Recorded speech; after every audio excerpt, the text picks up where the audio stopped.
You came here, perhaps driven by curiosity, or maybe because at some level something within you was touched by the word empathy. But what is empathy truly? Is it just feeling another person's pain? Is it simply a gift reserved for the most sensitive souls? Or is there something much deeper? Something we carry without even realizing it? Something that, if left unexamined, can completely consume us?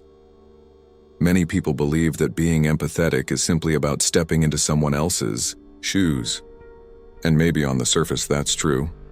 But there are layers much deeper than that. Layers most people are afraid to access. True empathy is a dive into the unconscious, a direct encounter with what the other person sometimes isn't even aware they're carrying. It's as if the empath is an antenna, absorbing not only visible feelings but also repressed sorrows, hidden anguish, and denied shadows. And without realizing it, the empath begins to carry what does not belong to them. That's the silent danger. Empathy is not just connection. It is often incorporation, absorption, allowing the suffering of others to find space inside you. How many times have you felt strangely heavy after talking to someone? How many times have you felt emotionally drained after trying to help? That is no coincidence. That is a psychic transfer.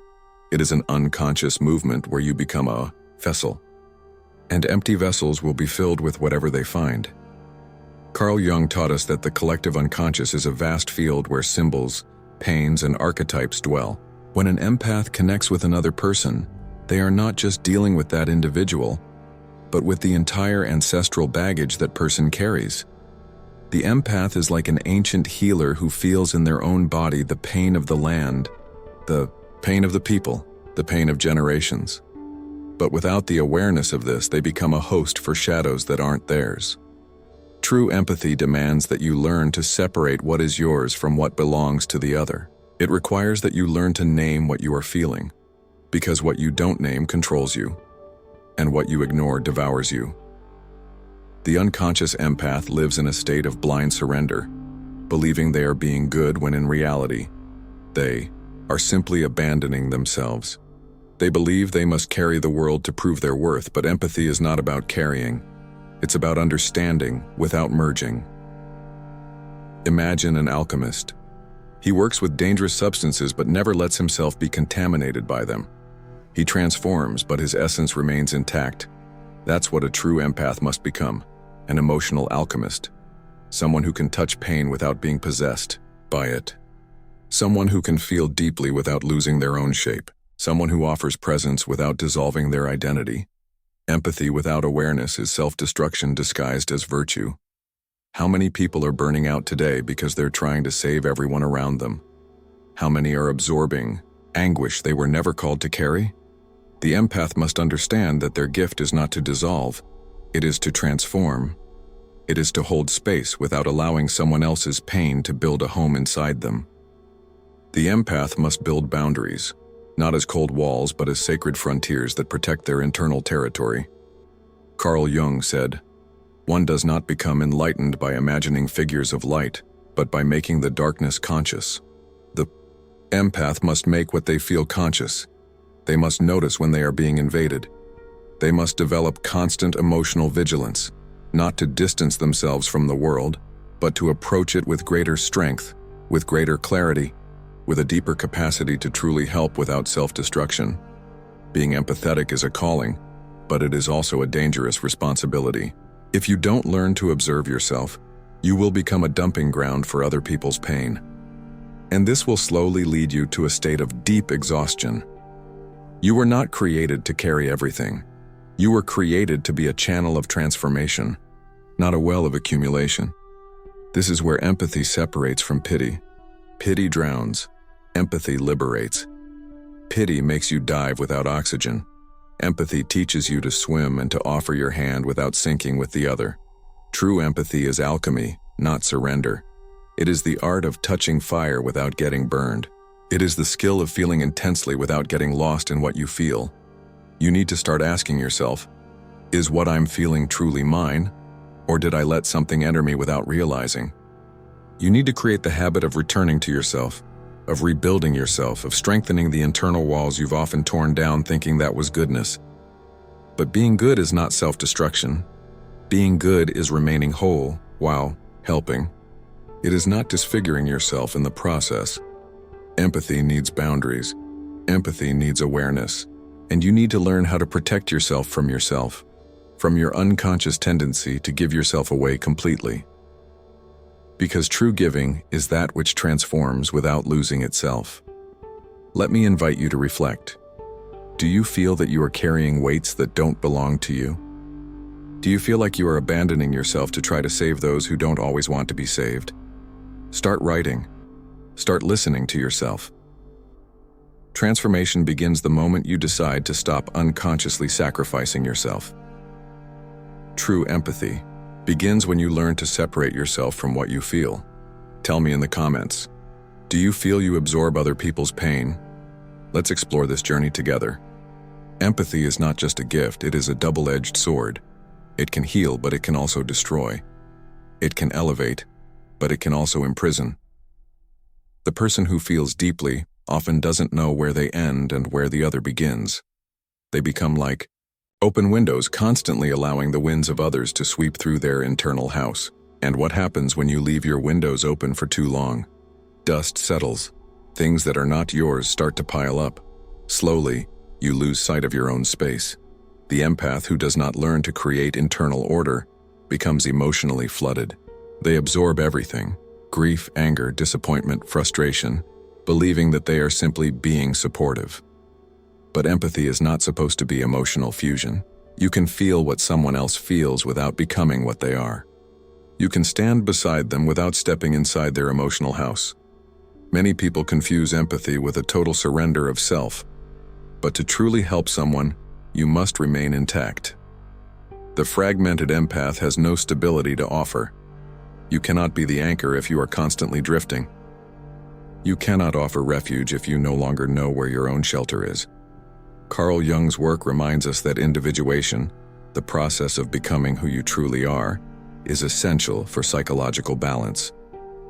Individuation is about drawing clear lines within yourself, understanding what is your truth and what is the projection of others. The empath who fails to individuate becomes a mirror that reflects everyone but never themselves. They live to serve, but slowly die inside because they are never seen, never recognized, never whole. Empathy without individuation turns you into a shapeshifter, constantly adjusting to others, constantly molding yourself to avoid conflict, constantly sacrificing your needs to meet someone else's expectations. You stop asking, well, what do I want? What do I need? What do I feel?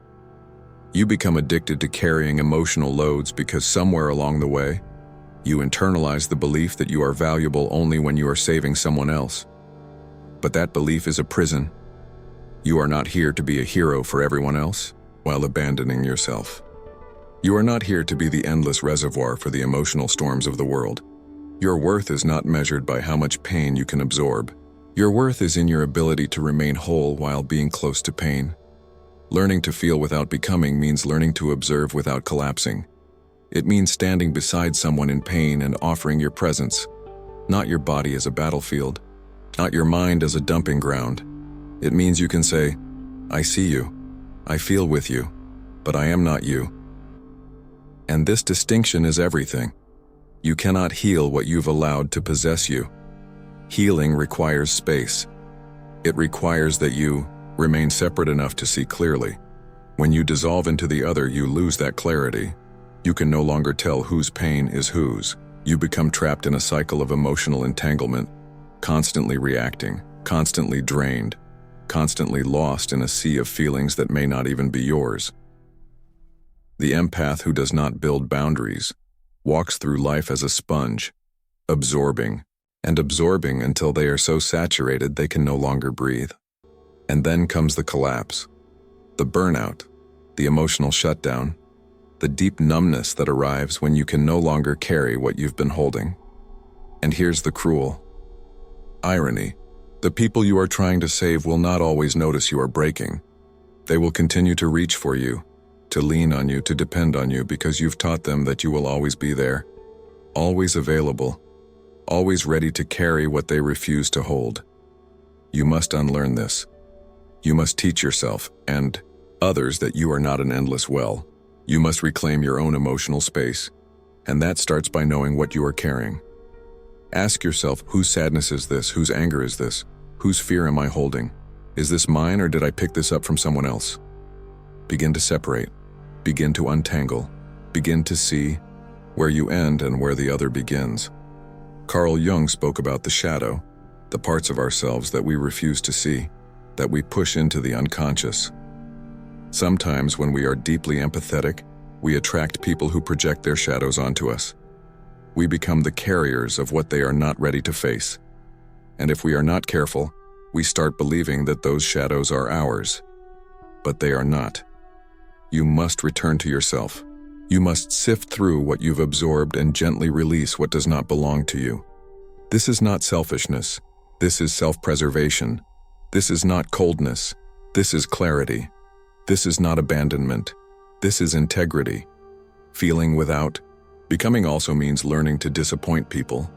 It means learning to say no, learning to step back, learning to let others sit with their own discomfort without rushing in to rescue them. It means trusting that people can survive their own pain without you carrying it for them. There is a powerful truth that most empaths struggle to accept. You are not responsible for everyone's healing. Your role is not to absorb. Your role is to witness, to accompany, to offer presence, but never at the cost of yourself. You can walk alongside someone through their storm without letting the storm become your home. You need to relearn your own emotional language. You need to ask yourself, what do I feel when I'm alone without anyone else's energy surrounding me? If you don't know the answer, you've been carrying too much that isn't yours. Start by practicing small separations. After a conversation, take a moment to breathe and ask yourself, what am I still holding from this exchange? Do I need to let it go? Create rituals that help you return to yourself, a walk, a quiet space, writing, movement. You need anchors. You need sacred spaces where you reconnect with who you are, away from the emotional noise of others. Because the empath's journey is not about becoming less feeling, it's about becoming more discerning. It's about developing the strength to remain whole in the face of other people's fragmentation. Let me ask you, when was the last time you felt your own feelings, untouched by anyone else's energy? Are you living as yourself? Or are you living as a collection of everyone you've tried to save? Share your thoughts in the comments. Let's keep growing together on this journey. For the empath, the word boundary can sound like betrayal. It feels like rejecting others, like closing the door on someone who is hurting. For those who feel deeply, saying no can feel violent, as if they are abandoning their mission in the world. But here's the essential truth. Boundaries are not rejection. Boundaries are protection. You cannot give what you no longer have. And you will not have anything to give if you continue to leak your energy, your time, and your emotional strength into places that drain you. Most empaths grow up believing that their worth is tied to their ability to make others feel better. From childhood, they learn to scan the emotional landscape around them, picking up the unsaid, the hidden, the unspoken tensions in the room. They become masters at anticipating needs, at softening conflicts, at absorbing what others refuse to confront. And they are praised for it. People say they are so kind, so understanding, so generous. But kindness without boundaries is self-betrayal. Generosity without boundaries is self-destruction. You cannot continue to pour from yourself if your own cup is empty. Empaths often attract people who are emotionally dependent. Why? Because they offer unlimited access. They rarely say no. They rarely pull back. They rarely ask for space. They become emotional providers for everyone around them, and slowly, they forget what it's like to simply exist for themselves. Carl Jung taught that we must confront the parts of ourselves that we are afraid to see. For many empaths, this means confronting the fear of disappointing people. It means confronting the guilt that arises when you start choosing yourself. It means facing the shadow belief that says, if I stop giving, I will stop being loved. But this is a lie. The people who only love you when you sacrifice yourself are not loving you. They are loving what you can provide. And the longer you stay in this pattern, the more invisible you become to yourself. You will look in the mirror one day and realize you don't even recognize who you are outside of who you've tried to save. Building boundaries is not building walls. Walls shut people out. Boundaries define where you begin and where you end. Boundaries teach people how to love you in ways that are sustainable, respectful, and real. But here's the difficult part. When you first begin to set boundaries, people will resist. They will push back. They will accuse you of changing, of being distant, of being selfish, because you've taught them that you would always be available. And now, you are rewriting the rules. This discomfort is necessary. You must endure the tension of disappointing people to reclaim your life. You must accept that some people will walk away when you stop bleeding for them, and that is not your failure. That is your freedom. You need to ask yourself, who benefits when I don't have boundaries? Who gains when I abandon myself? Start identifying the patterns. Start recognizing the relationships that only thrive when you are in pain, when you are depleted, when you are stretched thin. These relationships are not sacred. They are survival mechanisms for others, but they are slow poison for you. Boundaries are how you teach the world that you are not a public resource. You are not a limitless energy supply. You are a person with needs, with limits, with the right to say, this is as far as I can go. This is where I stop. This is where you must carry your own weight. This is not cruelty. This is clarity. This is not selfishness. This is self-respect. Empaths who lack boundaries eventually break. They either collapse under the weight of everyone else's emotions, or they shut down completely, building cold, impenetrable walls out of exhaustion. Neither of these paths is healing. Both are responses to being overrun. The path of healing is in balance. In learning to hold space for others while fiercely protecting your own. In learning to say, I love you, but I cannot carry this for you. I care, but I must also care for myself. I am present, but I will not be consumed. Boundaries are sacred. They are the structure that allows you to love in a way that is sustainable. Without them, your empathy will destroy you. With them, your empathy becomes a gift that heals without costing you your life. Carl Jung's process of individuation demands that you come back to your own center, that you stop living as a projection of what others need you to be. Individuation is the moment when you say, I am no longer here to be everything for everyone. I am here to be myself, whole, grounded, and free. But it takes courage to arrive at this place. It takes courage to hear the voices of disappointment and not retreat. It takes courage to choose your own peace over someone else's temporary comfort. There will be people who try to guilt you into staying the same. There will be people who call you heartless when you begin to protect your time and your energy. Let them. Their discomfort is not your responsibility. Your growth is. You must begin to reclaim your life in small, consistent ways. Start by noticing where you say yes when you mean no. Start by paying attention to when you are giving out of guilt instead of love. Start by asking yourself before each decision, am I doing this from a place of self-connection or self-abandonment? Build your boundaries one choice at a time. Some days it will feel easy. Other days, you will tremble with the weight of disappointing people, but keep going. Each boundary you set is a step toward becoming whole. Let me ask you, where in your life are you leaking energy? Who are you afraid to disappoint? Who have you allowed to overstay their welcome in your emotional house? Tell me in the comments. Let's walk this path of healing together. Empathy, when misunderstood, can feel like a curse, but when embraced consciously, it becomes an extraordinary power, a sacred form of alchemy. The empath's true gift is not absorbing pain, but transforming it.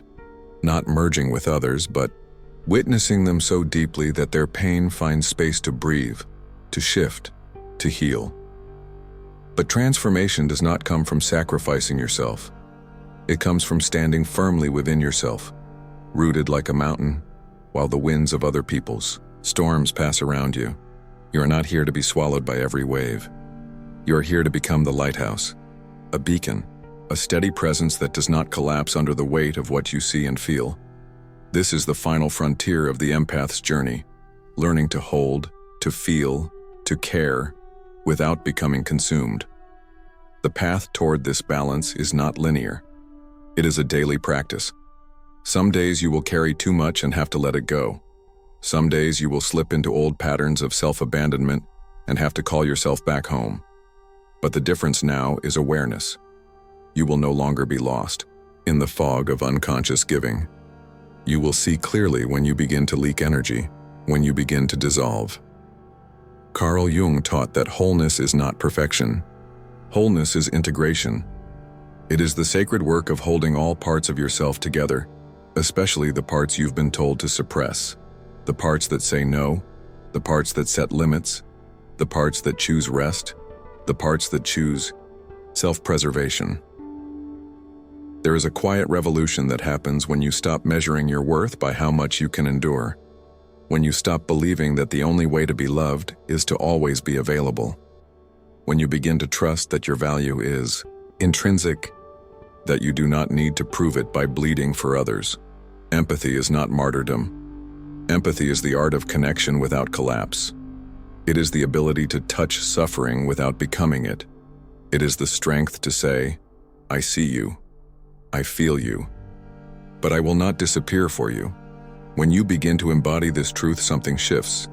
You no longer attract people who only seek you as a lifeline.